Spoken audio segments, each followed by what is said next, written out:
You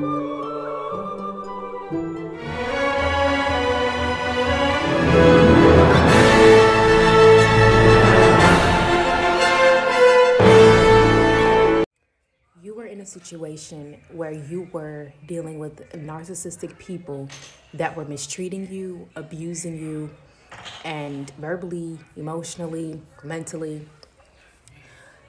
And what they were doing was to satisfy their own ego.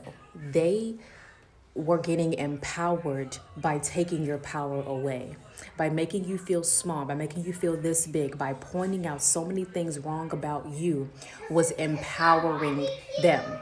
It was empowering them. And every single time you spoke up about how you did not appreciate the mistreatment that they were giving you, they gaslit you. They made it seem as if what they were doing to you was not that bad because they did not want to take the accountability for how they were treating another person. They did not want to face the fact that they were in fact being bullies. They did not want to face the fact that they were in fact being abusive. They did not want to face that. So what they wanted to do was they wanted to paint you out to be this bad person. They wanted to say things about you that was not even true so that they feel like they had a justification for how horrible they were treating you. And the reality is you did nothing that bad to those people that caused them to do that. You really didn't do anything wrong, okay? You didn't do anything wrong, and these people had no business treating you the way that they were treating you. And also what caused a bit of discomfort for you was that these people apologized to you, but their apology was not genuine. It was not sincere. They may have said all of the right things, but the energy behind them was not, I'm really remorseful for what I've done. It's, let me go ahead and apologize so people don't think that I'm the bad person. Let me go ahead and just, yeah. It was everything that they did was for their ego. They mistreated you for their ego and they apologized to you for their ego. It was not for you. It was not to be sincere, because a true apology is changed behavior. They apologized and went and turned around and did the same exact thing. And when they apologized to you, you felt that it was not real. It was not genuine. You felt they were going through emotions. And it ticked you off because you know for a fact that these people are basically BSing you. And it aggravated you because you're like, I am the only person that can see right through this person, and everybody else is, this person, these people has everybody else fooled. You're like, they are not the victim here. They are the villain and they're playing the victim. And that's why it was bothering you so much, because they hurt you and it seemed like they were getting away with it. But let me tell you, they did not get away with it, because their true colors were eventually shown and everyone saw exactly what you saw because they experienced the same exact abuse. So it may have seemed that these people got away with what they've done to you, that they hurt you, they abused you, and they're just off living their life and things are getting well for them. It may seem that they got away with it, but they really truly did not get away with it. They did not get away with it. What happened is that when you were removed, part of their karma was for them to no longer have access to you, for you to be completely removed from their life.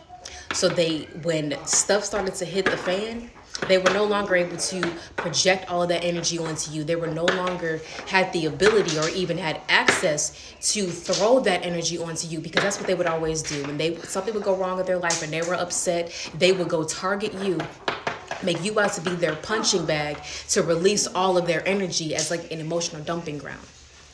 So when things started to hit the fan for them and they started to receive their karma, part of their karma was not having you there. Now, you may have thought, like, maybe I would have wanted to have a front row seat at that. No, not every time do you need to have a front row seat. You don't need to see it all the time. But also what needs to happen is that in some cases, especially in your case, you being removed from the premises, from the environment, was their karma, because now everyone is seeing that the problems that they've tried to cause you in your life are still continuing, are still persisting. If not, in fact, it got worse. And then so now everybody that was thinking that they were the victim in the situation or believed what they said about you, now those people are starting to see the truth, because it's like that person that you always blamed is no longer here. So how could it be their fault if they're not even here? make it make sense. Everything just started to make sense. And it was once you were removed from the group, that's when that is when everything started to make sense. They started to connect the dots and piece things together, put 2 and 2 together and realize what was really the problem here. Another thing is that because they got so used to mistreating you all the time, they were unable to have that access to mistreat you one last time when their karma hit the fan. So when things started to hit the fan for them, usually what they would do is they would just lash out all the energy on you.